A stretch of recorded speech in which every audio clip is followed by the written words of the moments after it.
Bien-aimés dans le Seigneur, je vous salue encore ce matin et j'espère que chacun se porte bien. Nous sommes encore là pour méditer la parole de Dieu qui nous donne toujours la force, qui nous restaure et qui nous édifie lorsque nous la méditons toujours. Ce matin, le Seigneur m'a confié un message pour libérer quelqu'un, pour apporter la délivrance à quelqu'un. Et le thème de notre méditation est le suivant. Ne garde plus ce secret qui te ronge. Ne garde plus ce secret qui te ronge.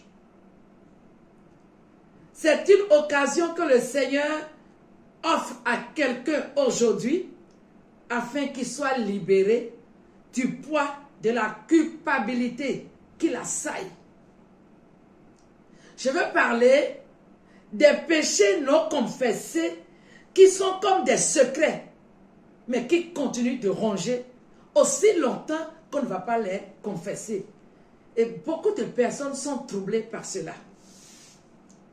Je veux m'adresser à tous ceux qui se disent chrétiens, ou même serviteurs de Dieu, servantes de Dieu, responsables de l'Église. Vous êtes peut-être choriste, vous êtes moniteur de l'école du dimanche, vous travaillez à la maison de Dieu, vous êtes un ouvrier très engagé, très actif. Mais, au fond de vous, il y a quelque chose qui vous trouble. Et à chaque fois que vous y pensez, vous êtes troublé. Un péché commis, caché, qui vous prive la joie, la paix intérieure. Car vous ne l'avez jamais confessé par crainte de représailles, par crainte des candidatons, à cause peut-être de votre position dans l'Église. Et voici le conseil que David nous donne. Dans le psaume 32, le premier verset au 5e verset que nous allons lire. Psaume 32, 1 à 5, il dit « Heureux celui à qui la transgression est remise, à qui le péché est pardonné. Heureux l'homme à qui l'Éternel n'impute pas d'iniquité, et dans l'esprit duquel il n'y a point de fraude. Tant que je me suis tu, mes os se consumaient. Je gémissais toute la journée, car nuit et jour, ta main s'appesantissait sur moi.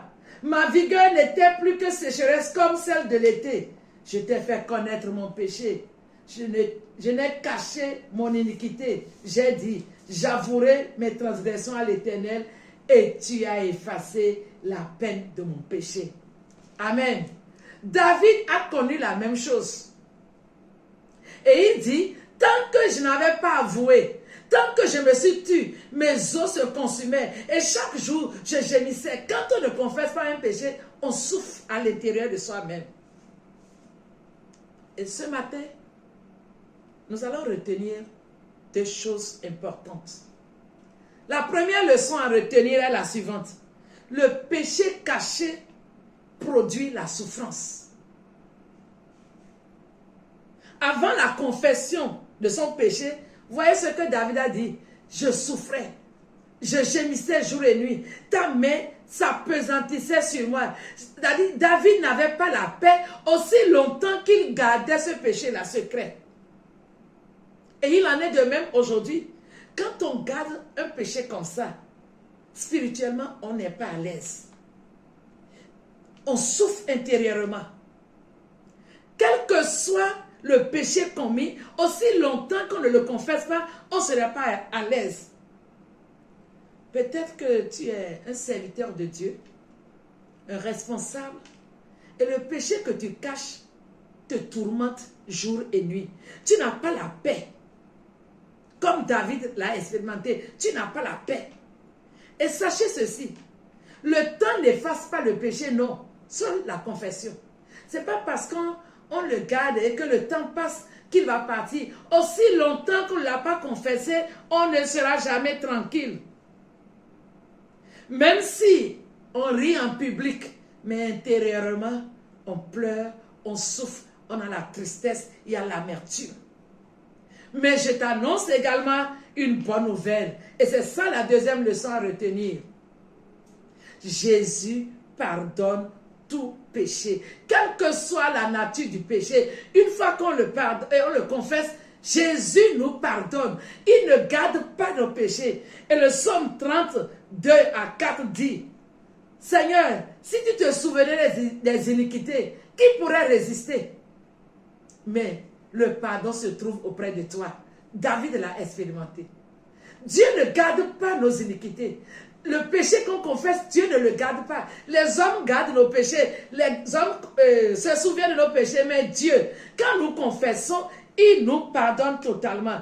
Et ces versets confirment que nous sommes sauvés par pure grâce. Quelle que soit la nature du péché, Dieu pardonne pourvu que tu l'avoues et que tu le confesses.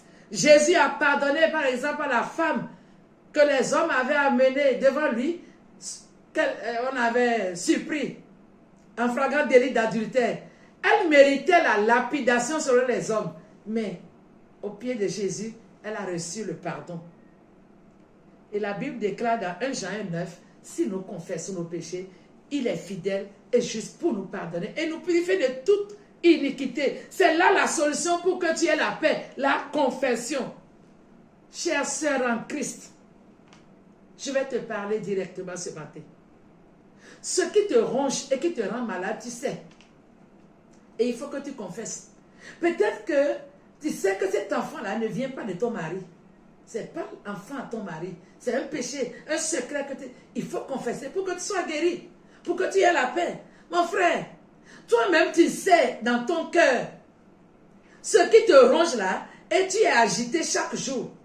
Tu as commis un péché. Avoue-le à ton épouse. Tu as commis peut-être l'adultère, tu as caché quelque chose. Tu as trompé ton épouse peut-être. Il faut avouer. Jeune homme, jeune fille, tu sais ce que tu as fait dans le secret. Tu penses que personne n'a vu, mais Dieu te connaît et Dieu l'a vu. Il faut que tu confesses pour que tu sois libéré. Peut-être même vous, le couple qui m'écoutez ce matin, vous avez eu à pratiquer l'avortement. Vous avez pensé que c'était pour vous libérer de quelque chose, mais aujourd'hui ça vous trouble. Il faut confesser pour être libéré. Serviteur de Dieu, ne regarde pas ta position. Le péché non confessé va te ruiner, détruire ton ministère. Même si tu as une position élevée et que tu reconnais qu'à un moment donné de ta vie, dans ton ministère, tu as eu à commettre un péché et qui te ronge. Tu as peut-être volé quelque chose, tu as commis un péché d'adultère, tu as commis un autre péché quelconque que tu caches. Tu ne seras pas libre aussi longtemps que tu ne confesses pas. Et vers qui il faut aller confesser? Il faut quelqu'un de confiance. Un collègue, pasteur, ton pasteur, quelqu'un à qui tu peux parler, qui va t'accompagner pour que tu puisses te relever. C'est le chemin de la délivrance totale, ça. Ne résiste plus, mais va confesser et tu seras libéré. Le péché caché consume l'âme, mais le péché confessé ouvre la porte à la grâce et à la restauration. Et c'est ce à quoi le Seigneur t'appelle ce matin. Il veut te restaurer, il veut te libérer pour que tu aies la paix. Confesse le péché et tu seras libéré. C'est une occasion que le Seigneur te donne. Tu as toujours résisté, mais ce matin, toi qui m'écoutes, si tu sais qu'il y a quelque chose comme ça qui te ronge, n'hésite pas. Va et confesse le péché. Jésus pardonne. Et il te restaure, il te rétablit. Et tu pourras mieux le servir avec un cœur libre. Que le Seigneur vous bénisse. Bonne méditation à chacun de vous. Shalom.